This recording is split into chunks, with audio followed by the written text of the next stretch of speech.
indeed, we're up close and we are in person and we're live. We're here talking to you about your money, more importantly about your money and how to keep it. How to keep it is the most important part of that phrase because we don't do a very good job in that particular area. We work most of our lives, or for a big portion of our lives, we go to school to learn how to earn money, and then we spend a great deal of our lives earning it, and we don't keep it. Because when we went to school, they didn't teach us how to keep it. This show is all about how to keep your money, how to make it, how to save and invest it, how to transition it to your heirs. But fundamentally, it's about how to keep it. A part of everything you earn is yours to keep, and it should be. And you're only going to be able to do that when you learn to pay yourself first on a systematic basis. Every time you earn a dollar, you say to yourself, I'm going to put 10 cents away from myself. I'm going to take the other 90 cents, and I'm going to budget to pay everybody else. Today, again, we're talking about estate planning, one of the steps in the financial planning process. And joining me is Timothy Lack, who represents Plenty Atmore. He's a lawyer. He's my lawyer, and he does estate planning and real estate. Lots of it. Thanks for having me on your show. And you're very welcome. So once again, welcome back. And we're going to get right down to brass tacks. Let's peel away all the veneer and get right down to the core of the issue. We're talking about estate planning. And I'm not going to follow my notes very much. This is kind of off the cuff. Off the cuff sounds good. Okay. So, Tim, what is estate planning? Fred, I've been on your show before, and you've taught me what estate planning is. And it's a word that most people don't associate with lawyers. It's called love. And it means the people that you love, the people that are going to keep on living after you pass away. It's how do you provide for them? It's about your legacy. That's right. Now, I remind you, ladies and gentlemen, that we share this show with you, our listeners. We want and we expect your calls. We want and we expect your feedback, and to encourage you to call. Everybody who calls the show and makes a contribution to it will get a copy of a beautiful, wonderful book that I have on wills and estate planning. There's a CD-ROM in it. It's a great book. And a will kit. All you have to do is make a phone call. As well, you get a second opinion on your investment portfolio, a complimentary written financial plan, and a seat at our up-and-coming workshop, which is all about the 13 major reasons why we fail financially, and one of them is estate planning. Now, another good word in my mind, when someone says to me estate planning, I think of legacy. Mm-hmm. It's what you leave behind. It's the footprint that you left on this planet when you departed. And trying to do that in the best possible way. That's correct. So your legacy is what you did for other people, hence love, hence your will. Will becomes an instrument to effectively administrate your legacy. So let's talk about what is a will. I'm going to rephrase the question. What is a valid will? A valid will is a document that sets out who's going to administer your estate. And that's the guardian, right? That's the executor. The executor, pardon me, I'm wrong. The guardian is the people that you appoint to look after those people who are minors who leave behind. Okay, so you have your executor, you have your guardians, then you have your beneficiaries, and those are the people that are going to share in the wealth that you leave behind. That's your family. It most likely is, or it could be charities, or it could be extended family or friends. Okay. It could be anybody, really. And when you pass away, a trust comes into play. What do you call that trust? Well, let's think about that. The trust is a complicated word there, Fred, and sometimes it's used when you're still alive. People create trust. That's an inter vivos trust. Or an alter ego trust. Okay. These are trusts. Trusts are a relationship between a trustee and a beneficiary. Okay. So what I mean by that is that you've someone administers the funds, but it's not their money. The beneficiaries, those are the people. They're not necessarily handling the money, but they're receiving it over time, perhaps. So when you pass away, your will basically says, I leave my estate to whoever. Correct. Okay? And a trust is formed by that. That's called a, there's a term for it, testamentary trust. Correct. Okay? You're remembering everything now. I'm getting a little slow. It's called old age. So okay. So what happens in the will is you've created a situation where an executor is handling funds, and you have beneficiaries who are going to be the recipient of those funds in all likelihood. Hopefully, there are funds after all the debts of the estate are paid. Okay, so because let's remember that the debts of the deceased get paid ahead of the beneficiaries. They have priority. Yes, they do. Okay, And lots of times financial advisors such as myself or other people that I know, someone asks them to be an executor. Okay? Yes. And they don't even know what it means, but they say, sure, I'll do it. So what does it mean to be an what are the duties and responsibilities of an executor? And should you take the job if offered that job? You know, a lot of people are fearful of taking on that role. They hear the word probate, and they've heard horror stories from friends and families and neighbors. If the deceased is organized, and if the deceased's affairs are in order, it is not that complicated of a job. But what is the job? First thing, as soon as the deceased dies, you have to safeguard the assets. Things tend to disappear in those first few days of a deceased. Okay? Then they have to assemble all the affairs of the deceased, namely, what does the deceased owe? Those are the debts. What does the deceased have? Get in touch with banks. Find out what real estate there might be in the estate. And then you make an application. Find out who the beneficiaries are. Find a copy of the will. And then someone has a whole pile of life insurance policies. How would you find out where those life insurance policies are? Passes away. It's not the easiest task to necessarily find out what the person has. So being an executor might not be that easy. Again, I go back to what I said. If the deceased had their affairs in order, then it's not so hard. I know a fellow who was in the life insurance business that passed away. And he had all kinds of life insurance, but nobody knew where the life insurance policies were. My wife knows where mine are. But really, if you have a document, which is called a written financial plan, those life insurance policies should be listed inside the plan. So all you need is a financial plan and a copy of it. Yes. To solve that problem. And since I've started coming on your show, Fred, I've put together a financial plan, and I keep it in my office, and my wife knows where it is. And so do one other trusted individual, a friend of mine, because I want to make it easy for those people if I should depart this world. A while back in the conversation we're having, you made reference to the word probate. Yes. And I'll bet you half the people listening to this show haven't got a clue what that means. Okay. So what does probate mean? Okay, probate is when you actually administer the estate by virtue of having the courts receive affidavits from the executor saying, I've done a search, it looks like this is the will, looks like it's in order. I've done a search of the assets, I've done a search of the debts. Here's how I propose to deal with all that. And can the courts give me approval to proceed? So it's an application that you make to the courts. You don't stand in front of a judge necessarily. It's called a desk order, and but it is an order of the court saying, yes, proceed as you've laid out your plan. I like to think of probate as certifying the will.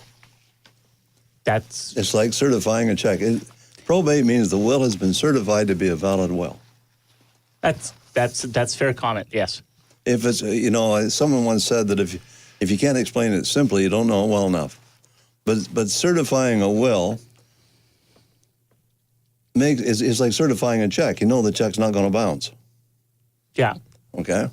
So when you certify the will to be valid, that's probate.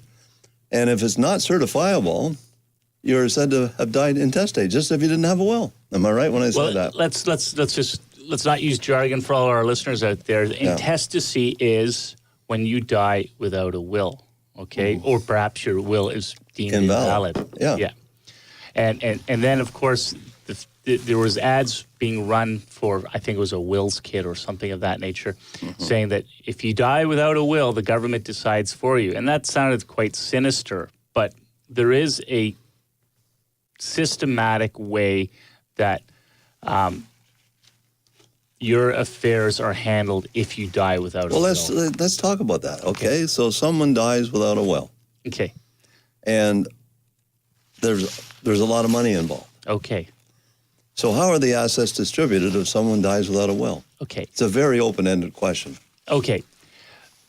We have provincial legislation, wills, estates, and succession. It's important to understand that before we continue, is that estate planning is a provincial issue most of the time. It's governed by a large new provincial statute called Wills, Estates, and Succession It can be different in Ontario than it is in BC. Our act came after Ontario's, and it's not dissimilar. It's similar, but it can be different. It can be different. So you do have to. It is a provincial law that governs wills for the most part. Of course, there's income tax issues, and that's federal. But so if I moved to BC from Ontario, what would apply, Ontario law or BC law? It's where you live. So it's where you're domiciled? Yeah. Okay. Where you sleep? It's where you sleep. So we were talking about what happens if you die without a will. Yep. So the provincial legislation lays out a framework of, do you have a spouse? Do you have children? Did they share in it in certain fractions, okay? If you don't have a spouse and you don't have children, do you have parents that are still alive? No, perhaps not.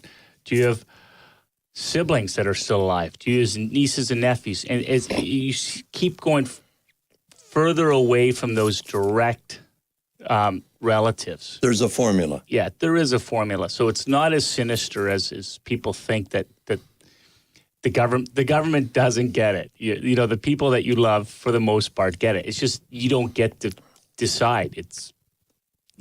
And technically, if you die without a will, yes, you say, I don't have a will, but you really do have one. You have the one the government writes for you if you don't have one.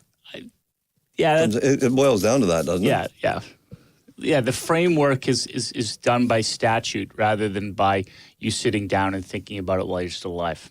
So would you rather have the will that you write or the one that the government writes for you? And we have WESA. Yep. Let's talk about WESA. Let's talk about it. It's the provincial legislation that I mentioned. I think it's 2.5 years now since we've had it in play. It tried to make the framework of probate and wills less rigid. They wanted to give more effect to people's intentions. So some of the very rigid rules that handcuffed people in this area of life and law, they wanted to make it easier for people. I understand, if I understand it rightly, I was out fishing with my son a couple of months ago on my boat, and I said, should anything happen to me, you got my boat. Is that a will? That's probably not a will, Fred. Okay. If he can prove it, is it a will? I think he has an evidentiary hurdle there. Okay. Especially because it might be... I hope you heard that, son. Yeah, because that comment to your son probably competes with your written will, where it may say everything goes to your spouse. Until if she's still alive while you're alive, Fred. So if you die without a will, what does your spouse get according to the rules? Oh, Fred, you're catching me on a Sunday morning. Sorry about that. Okay, your spouse, and I'm saying she, forgive me, or he shares predominantly in the estate. Okay, your children are provided for, but the spouse gets the lion's share, okay? So, but that is a little bit different than what most people have in their, what some lawyers call mom and pop wills, where it's usually all going to the surviving spouse rather than having the kids share right away. Because, you're providing for that person that you live with and love, and you never know what they're going to face later in life. Healthcare isn't getting any cheaper. So if my will left my children out and said everything goes to my wife, the Wills Variation Act wouldn't come into play? Well, let's talk about people taking a shot at wills, okay? For the most part, the only people who really get to take a shot at the will are spouses and children. And leaving everything to a spouse is not uncommon. Now, a child might say, I need to be provided for because I have a handicap or something of that nature. I just had a lady in my office last week who is high net worth. I may have referred her to you already. I think I did, actually. But she needed some advice. But she just went through a Wills Variation Act situation. Yeah. And it didn't work out very well. Yeah. I over the course of my career, I've seen them successfully challenged. Wills successfully challenged for whatever reason. Perhaps mom or dad felt that one child was not living the life that they expected and decided to cut them out. And I've seen that. So if you have a son or a daughter, or adopted son or a daughter, and you have been paying them $4,000 a month, we'll say forever, are you obliged to continue that in the event of death? I don't know that situation, but I don't think you would. Quite often people put in wills. Let's say they've been providing for one child because of circumstance in life as opposed to another child. Quite often people put in the wills that funds that I have given to one child to the exclusion of another should not be set off against their share in the estate. But sometimes it's best to make it clear because the other child might say, no, that was a loan to you, brother. I want that coming out of your share. Well, you need to sit down, ladies and gentlemen, listeners out there. You need to sit down and you need to have conversations about these issues with someone that's knowledgeable enough to be able to kind of read between the lines and pass this information on to an expert such as yourself, to iron out the wrinkles. Yeah. Okay. So essentially, it's all about, like, where are you at right now? You sit down with a financial advisor. If you sat down with me, that's probably the first question I'd ask. Tell me where you're at right now. Where do you stand financially? Okay? Tell me, Fred, are people reluctant when you ask that question to lay it out for you? Pretty much. I don't think they're reluctant at all. They cooperate most of the time. Rarely do they not. Okay. So tell me where you stand right now. Tell me about your attitudes about money, et cetera, et cetera. Where do you want to be? Where are you at right now? Where do you want to be? And what will you do when you get there? And why do you want to be in that particular position? You need to start understanding these things to be able to work with a client. Okay? Like, I don't have a will might be the answer. Well, why don't you have a will? Or if you could consider yourself to be a multimillionaire, how would your life change? What in your life would change? You need to start to understand the client. You can't make recommendations to a client if you don't understand the client. You have to understand what motivates them. You have to understand their biases. You have to understand their value system. All these things need to be understood. And too often you go to a financial advisor and they say, deal with me because I can pick the best investments for you. That's not a reason for dealing with a financial advisor. You go to 3 financial advisors, they'll probably tell you the same thing. And they'll also tell you the advisor you already have is a lousy advisor. That kind of stuff. So how do you sort it out? Because I talk about 3 Ps. You need a plan, you need ongoing planning, and you need the best products inside your financial plan. And one of those products might very well be an effective and valid, up-to-date will. And that's what we're talking about today. There's too much to get into the details of everything that we talk about.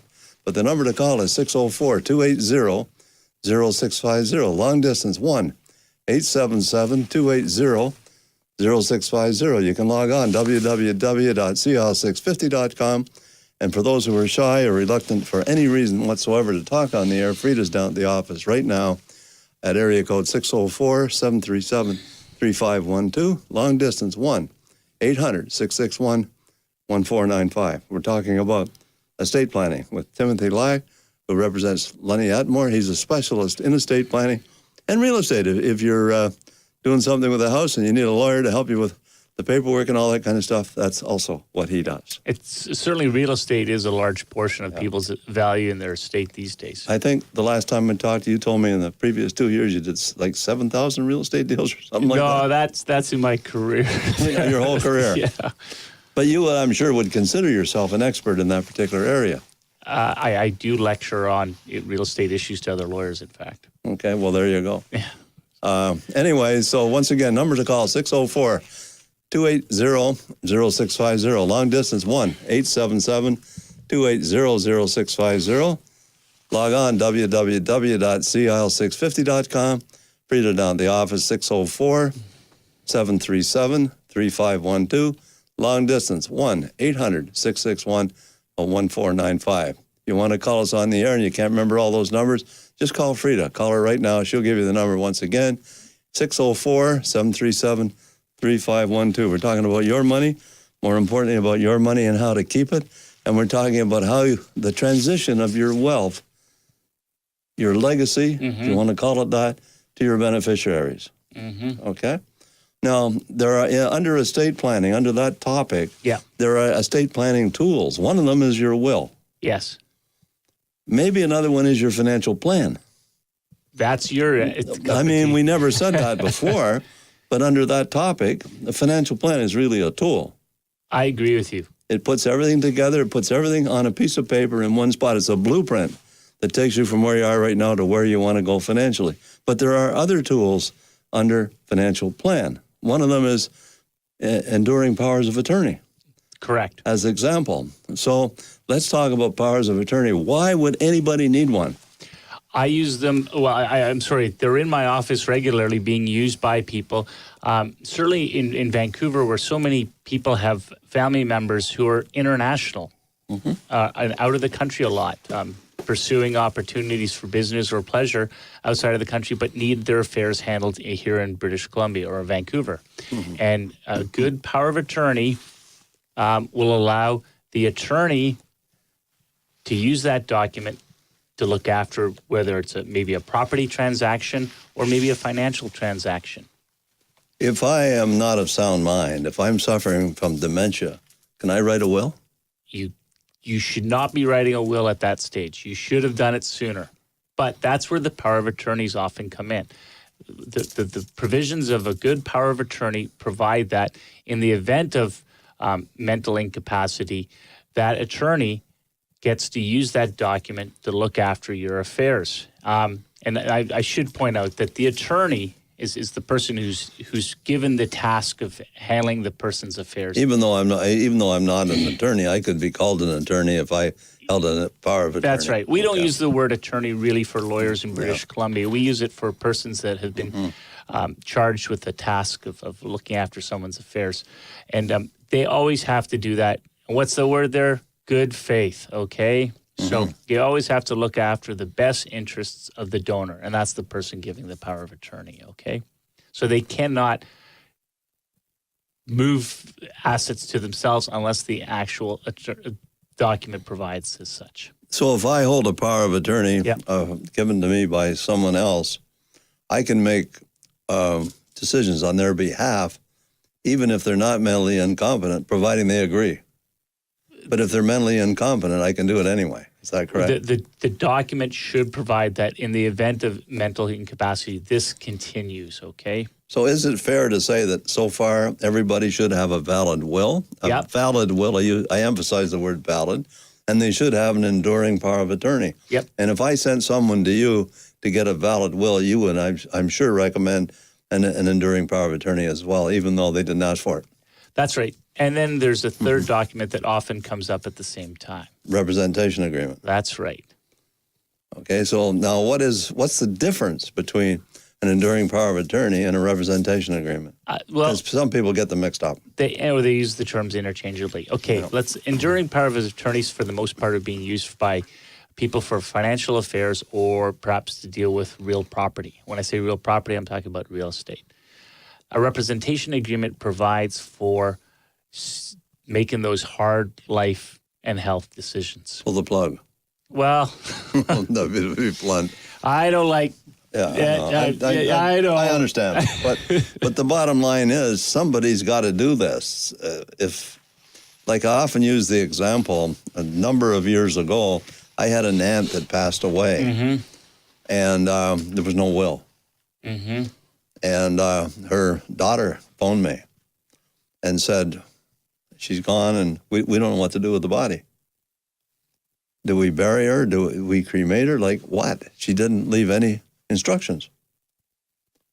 Well, that's a tough one, isn't it? It sure is. And a lot of people put those instructions in their will. Yeah.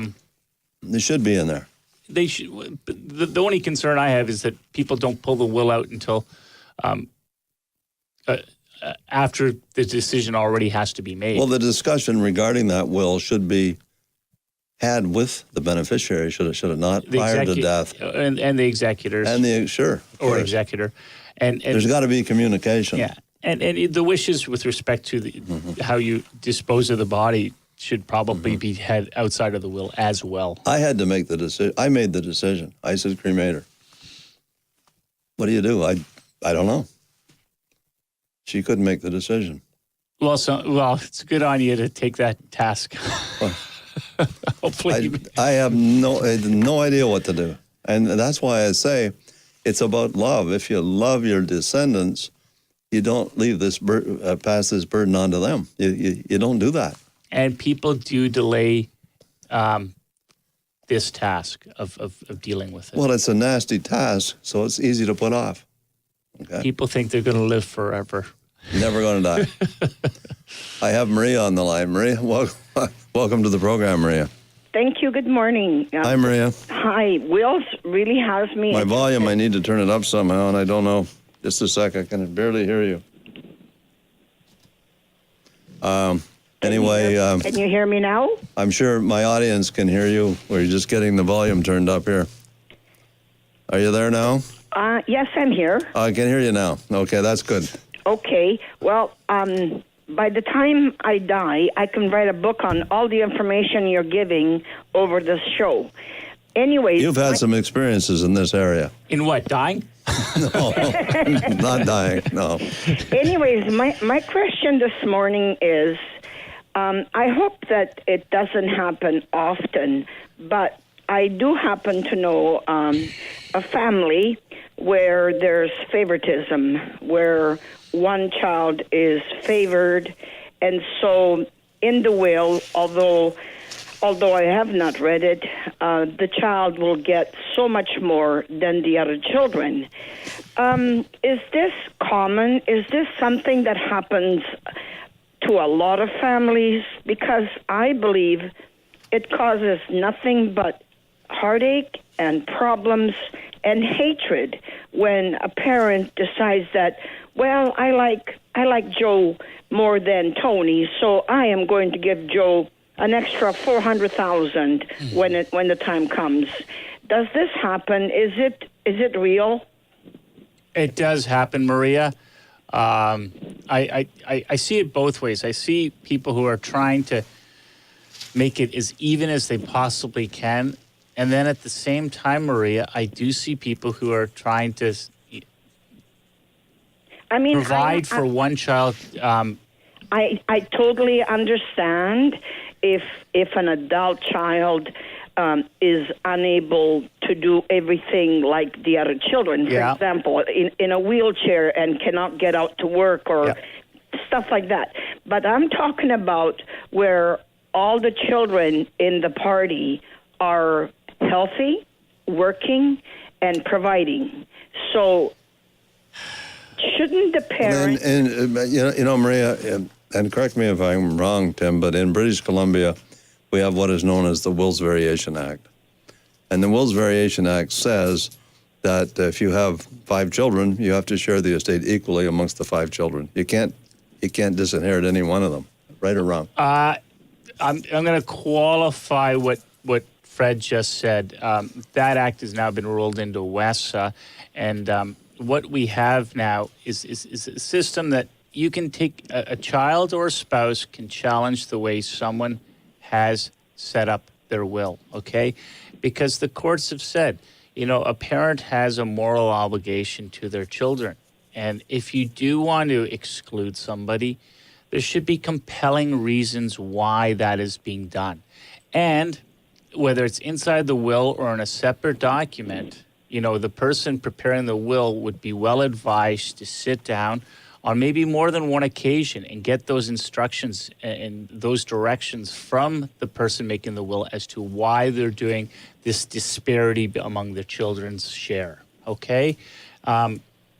So, yes, you can make it less than even, but the person, the lawyer, the notary doing the will should have good notes as to why it's being done like that. Would it be in the lawyer or the notary, would it be the right thing for them to talk to the parent or whoever it is that's getting that will done and explain all these things? Of course. Or because personally, when I did my will 4 years ago, I just sat there. The notary wrote it up for me, but until last week, I didn't even know I could look at it. I was told, put it in a safe place, don't open it. So that's from my own experience. Maria, I don't think that anybody, Tim may disagree with me on this, but I don't think that anybody should go to a notary to have a will prepared. I know what your attitude on that one is. I can't be seen to be pushing lawyers ahead of notaries. Well, then fine. Okay, I can. I think I tend to agree with Fred on this. I don't think a notary does as good a job, and I'm sorry, but it's like with anything else. If you're having heart surgery done, don't you want the best surgeon to do it for you? Owen Dolan used to be my lawyer prior to Tim, and I worked with Owen for over 20 years. And Owen used to say, we lawyers like people that do their own wills or go to notaries to have them prepared because they screw them up so often that then they have to come to us. Okay. There you go. I won't go that far. Well, I know. That's because you're a lawyer and you're protecting yourself. That's my opinion. Okay. In my practice, I deal with notaries all week, so I have to be careful that I don't slag. Well, I'm not naming the notary, so I am not getting her in any. And I'm not going to say that there may be the odd notary that knows a lot about this particular subject, and there may be a lot of them that don't. Okay. Yeah. So the bottom line is that what's the function of a notary? They're there to certify signatures. Does that not say it well? I think the role of a notary is actually expanding in British Columbia. They can do real estate transactions. They can do wills, powers of attorneys. So they've had training in all of these areas? And probably ongoing training. They need to take. Well, I just learned something. So all you notaries out there, pardon me, maybe I was a little off base. Nah. I'm just talking about one notary. I'm not saying they're all the same, but my notary told me not to do anything with it, to put it away, and that's exactly what I did. Well, that's going to be my next question is where should you put your will? Oh. And while we have you on the line, let's just do that question. Tim, ask it all the time. Where should somebody put their will? Where do they store it? A lot of people store it in the safety deposit boxes, but safety deposit boxes don't come cheap. Some people keep it at home in a locked filing cabinet, and some people keep it with their lawyers. We have a big fireproof safe in our office where we have hundreds of wills. I have a suggestion that I think is not a bad suggestion. In my case, I've already given it to my daughter. I know I'm going to be making more wills. Every so many years you redo a will. But I've given it to my daughter because when I'm dead, she's the one that has to know where it is. So what's the point of me having it? Maria, would you please stay on the line? Yes. We have to go to the break. And when we come back, I want to continue the discussion with you in this area. Okay. Don't go away. Okay, we're back. We're live. Remind you once again, this is an interactive show, and we're here for another half hour. And in the latter half hour, or the latter hour of this show, we're going to do a replay, and it's also going to be about estate planning because we both have an obligation that we have to attend today, so we got to cut it off short. So you want to talk to us, it's time to get on the line. It's time to make a phone call. When we went to the break, we were talking to Maria, and I know some of Maria's story.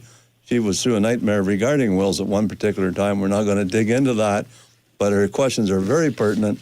and I really appreciate her feedback when she calls the show. So welcome back. Can I just, sorry, Marie, I didn't mean to interrupt there. I just wanted to pick up where we left off. And we were talking about where to store the wills or keep your will. Yes, and I cut you off. Okay, and it's important that your executor know where the will is. And there is a registry based out of Victoria. They won't keep the will, but they will. You can file a notice with them telling this registry where your will is, so that that's often the first thing an executor does is he or she does a search of this registry to see where the will of the deceased is being kept. One suggestion is this: you could if I were your financial advisor, you could give me a copy of your will. I could put it in your file, and then you tell all your beneficiaries, anything happens to me, call Snyder. Simple. Sure. You can have a dozen different copies of your will. Shouldn't be a secret necessarily. Yeah, for some people, a lot of people, they think it should be kept secret, but the executor often has to make fast decisions upon death. Safeguarding assets, so they got to know what's in there. So the other issue, maybe before we talk, I don't know that I need to keep you on the line, Maria. Does that answer all your questions? It's fine. Okay, I really appreciate your call, Maria. Work. Pardon? Keep up the good work. Well, thank you a lot. You take care. Okay, bye-bye. Okay, Maria's line is now open, and I remind you once again, we're taking calls. We're gone in a half an hour, so this is your opportunity to talk about your estate and estate planning issues. So the issue becomes when you die, the moment you die, this is significant, what I'm about to say. The moment you die, the government pretends you sold everything you own at fair market value. Yeah, let's. This is called the word deemed is important. It's the pretend disposition of your assets. Disposition means you sold it. Yeah. It's a deemed disposition. So you deem it's been sold. So the government says, let's pretend, Mr. Snyder, that you sold everything you own at fair market value. What did you pay for those assets? They're not talking to me right now because I'm dead. They're talking to my executor. Okay? So what's the adjusted cost base? That's the term. But really that means, what did you pay for those assets? Mm-hmm. So I might have an estate which is worth $10 million, and I paid $1 million for those assets. Mm-hmm. So if I exclude my principal residence, I paid $9 million for those assets. Or excuse me, I paid 10. The capital gain is $9 million. Mm-hmm. That $9 million is taxed as a capital gain, which means $4.5 million is a taxable capital gain. The tax on $4.5 million is about half of that. So the tax is over $2 million. So my executor has to cough up, find a way to get $2 million out of my estate to pay CRA. Right or wrong? That's correct.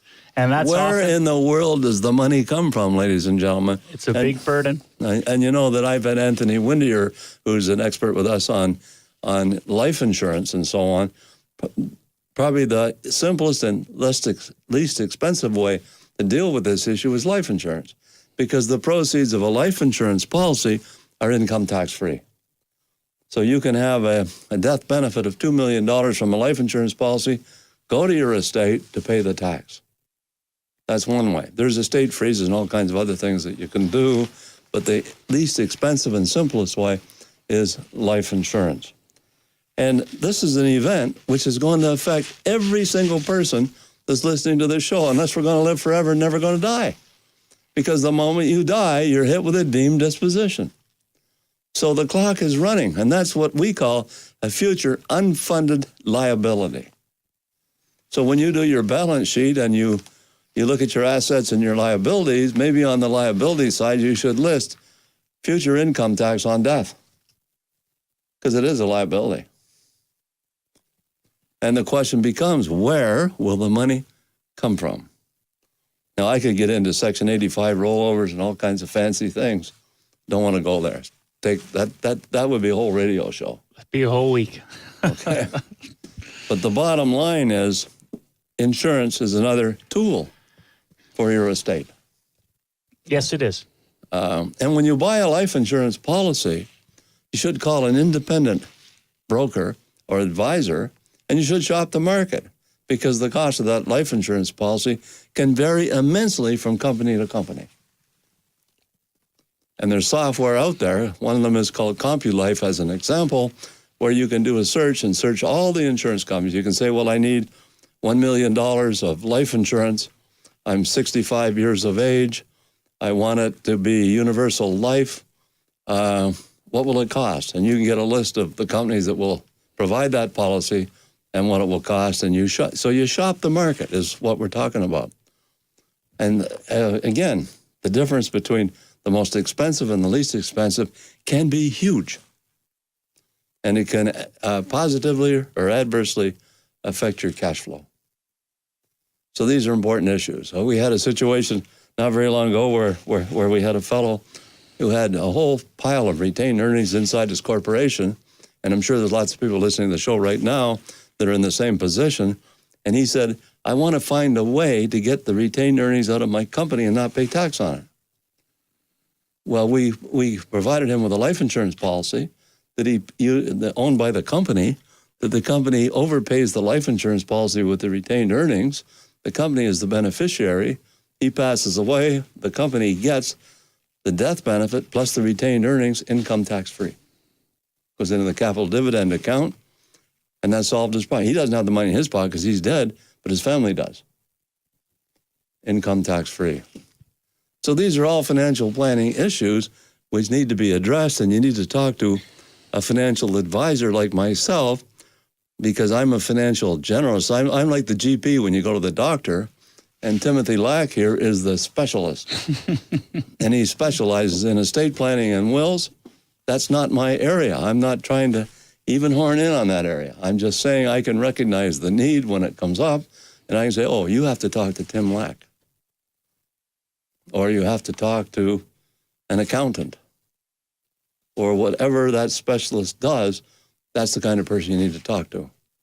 You need to talk to Anthony Windier, who's an expert when it comes to insurance. That's the bottom line. So once again, 604-280-0650, long distance, 1-877-280-0650, long distance, 604, office, Frida, down at the office, 604-737-3512, long distance, 1-800-661-1495. We're talking about your money, more importantly about your money and how to keep it. So I'm going to ask those questions again. So, you come into the office. Why are you here? Why did you come to see me? Okay? What's on your mind? Tell me about it. It's like getting on the couch and you're talking to your psychiatrist. Okay? Tell me what's bothering you. Okay? Well, is your financial situation of concern to you? Are you concerned about where you're at right now and where you want to go? Where are you at right now? How do you define that? Where do you want to go? How do you define that? What are you going to do when you get there? How do you define that? Okay? These are all important issues that need to be spelled out and communicated to your financial advisor so that your financial advisor can do the right job for you. Let's talk to Malcolm in Langley. Malcolm, welcome to the program. Good morning, Fred. Good morning. How are you? Not too bad. I'm still above the green grass. It's no bad for an old guy, you know. Well, I've heard the old story. I'd rather be over the hill than under it. Yeah, you better believe it, Fred. I'm not afraid of death. I just don't want to be there when it happens. Yeah. I have a question for your guest on your show. Sure, good. Hi, Malcolm. I'd like some information, please. As an executor of a will,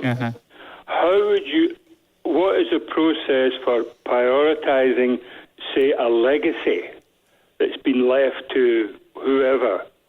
How does the executor prioritize that item in the will? Could you please advise me?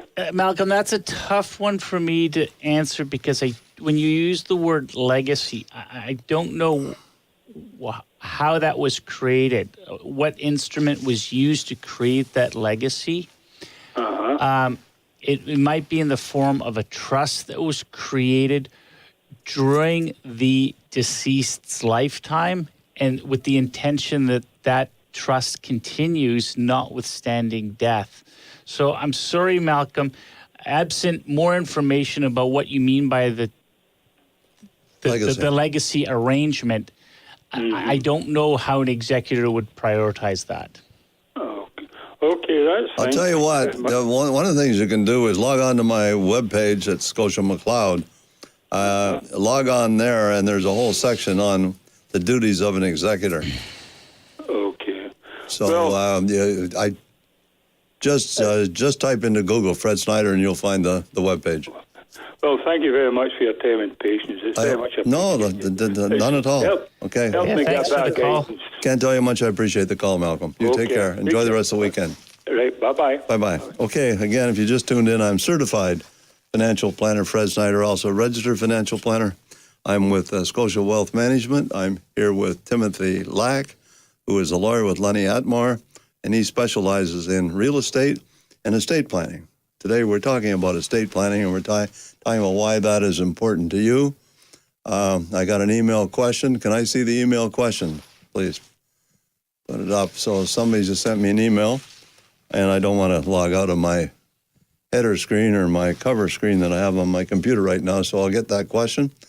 Again, we're taking your calls. We're talking about estate planning, and we're talking why it's important to have a proper estate plan, and the will is part of that document, okay? An estate plan is part of a financial plan. So we start financial plan, estate plan.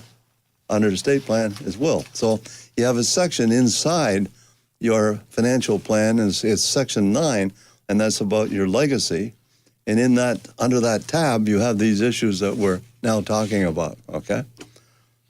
So when you die, you're deemed to have sold everything you own at fair market value. It's a huge problem for people who have high net worth. People that don't have very much, it's not such a problem. But if you've done all the things that we're talking about, you've accumulated wealth on a long-term basis, and you're substantially wealthy. And you have a problem, okay? When I have Anthony Windier on here, he talks about the need for life insurance. Early in life, you need life insurance to protect your family against the loss of your income. Later in life, you need insurance to protect your wealth from the tax man and inflation, because if you don't do it well, I can't see that email at all. Respond back to the email and ask them to call in. Okay. I need new glasses. I can't read that. Can you read that? Yeah, the question... Read that. Just read the email. Right. Hello, Mr. Snyder. I've listened to your program on Sunday mornings many times, and I find myself with a situation that I thought I'd ask about. Over the past 17 years, my husband and I have put aside $40,000 in an RESP for our son who graduated from high school. He was registered for university, but was killed in an automobile accident 2 weeks after grad, so has not accessed any of the money. We have no other children. From a financial point of view, what is the best thing to do with the RESP? Are we allowed to roll part or all of the RESPs for our grandnephew, nieces, and still keep the grants for them? I suppose we could put it into RRSPs and gain the tax benefits of that. We are financially comfortable without that money, but if there's a way to roll it into some other format and retain the government contributions, we'd like to know. Your suggestions would be appreciated. Thank you, Malcolm. So the question is that the RESP is no longer usable to finance the education of the child that was killed. So what do you do with it? Probably the best thing to do is to roll it over to the RRSP if there's room. That I don't know because I don't have enough information. This particular client, the solution to this problem is almost the same solution to every other problem. Needs a financial plan. A proper financial plan would address this particular issue perfectly. Okay.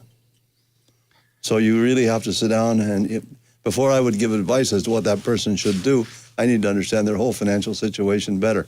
I need to take a holistic approach to their whole situation. In other words, where do you want to be? Where are you right now? This is part of where you're at right now. Where do you want to go? How are you going to get there, and what are you going to do when you get there? That's the bottom line, okay? And certainly that question, it reinforces something there, Fred, about how life can deal you a hand that you don't expect. Exactly. One of the reasons a financial plan fails is not planning for the unexpected. Yeah. What are some of the cracks? I mean, imagine your financial future as a golden pyramid. Pyramid is an icon. It's strong. It's triangular. It's made of gold, so that's wealth. So that's an icon. Now imagine all kinds of cracks in the pyramid. The cracks are all the what-ifs. Mm-hmm. What if I become divorced? 50-50 chance. Lose half of your assets. You as a lawyer know that. Okay? What if I die? What if I become disabled? What if I acquire a critical illness? What if I go blind? There's 101 different things that can happen that can destroy your financial plan. And we call that not preparing for the unexpected. And sometimes you can't. I read an article in the paper this morning about BC being, or Vancouver in particular, being very ill prepared for the expected earthquake, which is going to come someday. It's the same thing. We don't worry about it. We put it off. We say, I'm going to do it when I get around to it. I used to have a calling card, circular calling card, and I said round to it on it. Anytime someone would say that, I'd give them a card. So the bottom line is we're natural procrastinators. If it's unpleasant, we put it off. And that's why people fail financially. So the bottom line is that we can start summarizing. When we look at your legacy, that's step 9 in the financial planning process. Your legacy is all about wills, having a valid will. If you don't, or you're not sure that you have a valid will, you should get it checked. WESA may have made your will invalid. So whether it did or not remains to be seen. Again, good reason to get it checked. You need a financial generalist to help guide you, to act as your wealth coach, but you also need specialists. And I surround myself with a group of specialists that specialize in accounting and legal and insurance, et cetera, where I can turn to when I need information and factual information as well. So under your will, or inside your estate, you have your will as a tool. Yep. Enduring powers of attorney and representation agreements. Yes. You need an executor. Yes. You need guardians for your minor children. Yes. You need to worry about where you keep your will. And you got to worry about your beneficiaries. And you got to worry about your beneficiaries. And you got to worry about the Wills Variation Act and all that kind of thing. You got to worry about probate. So when we talk about the issue of probate means certifying the will to be valid. What does probate cost in British Columbia? It's about 1.4%. That's one time, right? Yeah, it's people. So 1.4% of someone with an estate which is worth $50 million can be a lot of money. It can be, yes. Okay. And how do you avoid probate? There's ways to do it. We're running out of time, but it's a great question, Fred. By not having assets go to the estate. So the ideal situation would be to have an empty estate. That doesn't mean you're broke. Doesn't mean you're broke. It just means you've dealt with those assets in a different manner. You've named beneficiaries on your RSP, your RESP, your TFSA. Yep. You've named beneficiaries wherever possible. Yep. Wherever possible, you've set up the ownership of your asset joint with rights of survivorship. Yes. All that kind of stuff. And having done all that, you may not be able to get to that point perfectly. You may have to have something go to your estate. So if you're listening to the show right now, for example, and you have a bank account with $500,000 in it, or you have an investment portfolio with $500,000 in it, and you pass away and there's no beneficiary, it's not owned jointly with anybody else, that money immediately goes into your estate and is subject to probate. And probate can tie it up for a while, too. Yes, it can tie it up for a while. How long can probate sometimes take? That question came up in the office this week, and one of the lawyers saying they have a probate that's still going on 3 years later. 3 years. Well, there you go. But, so you have beneficiaries that you want to have all this money, and you think, well, I pass away, they got it almost right off the bat. It can be died for as long as 3 years. Yeah. Wow. But if everything's in order and the affairs of the deceased are in order, the executor can readily get his hands on the assets, determine what they are, determine what the debts are, make that court application, the probate application. It could be done within a few weeks or months. So if you want to get yourself a complimentary written financial plan, you want to get the book on wills and estates with a CD, you want to get an estate planning kit, you want to see it at our next workshop, second opinion in writing on your investment portfolio, all you have to do is call Frida. Frida's down at the office right now. You can reach Frida at 604-280, no, that's the radio station, pardon me, 604-737-3512, or long distance 1-800-661-1495. Again, you just tuned in. I'm certified financial planner Fred Snyder, representing Scotia Wealth Management. I'm here with Timothy Lack, who represents Lenny Atmore. He's a specialist in estate planning and real estate transactions. So if you need some advice or you want to get a complimentary will or whatever, give you a call. What's your phone number? 604-684-2550. You have a webpage? Yes. Don't ask me what. Today you don't need to know. You just Google it. That's right. You Google Lenny Atmore. That's right. So I'll pop up. You'll see my face. All you got to do is type in L-U-N-N-E-Y, right? Did I spell it right? L-U-N-N-Y. Just Y, no E. No. L-U-N-N-Y. Yeah. Type into Google. Google is unbelievable. You know, I've talked about the mastermind group many, many times on this show. Henry Ford used to say that he had a mastermind group. He didn't have to carry all kinds of useless information around in his head. He had a team of 15 experts, and he had buttons on his desk. He needed his accountant, he pushed a button, the accountant came in. Needed a CA, chartered accountant, he pushed a button, the CA came in. Didn't matter what it was there. And I'm reading this in the book Think and Grow Rich, which is a fabulous book. And I think, geez, today we got even better. We have Google. You got a zillion experts out there right now. You may have to check the validity of the information you sometimes get on the internet, but there's a wealth of information out there on the internet. If you don't know how to use the internet, the world is leaving you behind. Because you want to enhance your knowledge and your ability, it's out there on the information superhighway called the internet. Access it through Google. You don't even have to remember the addresses. Just type in one word and do a search, and you'll find it most of the time. We have to go. See you same time, same station next week. Bye for now.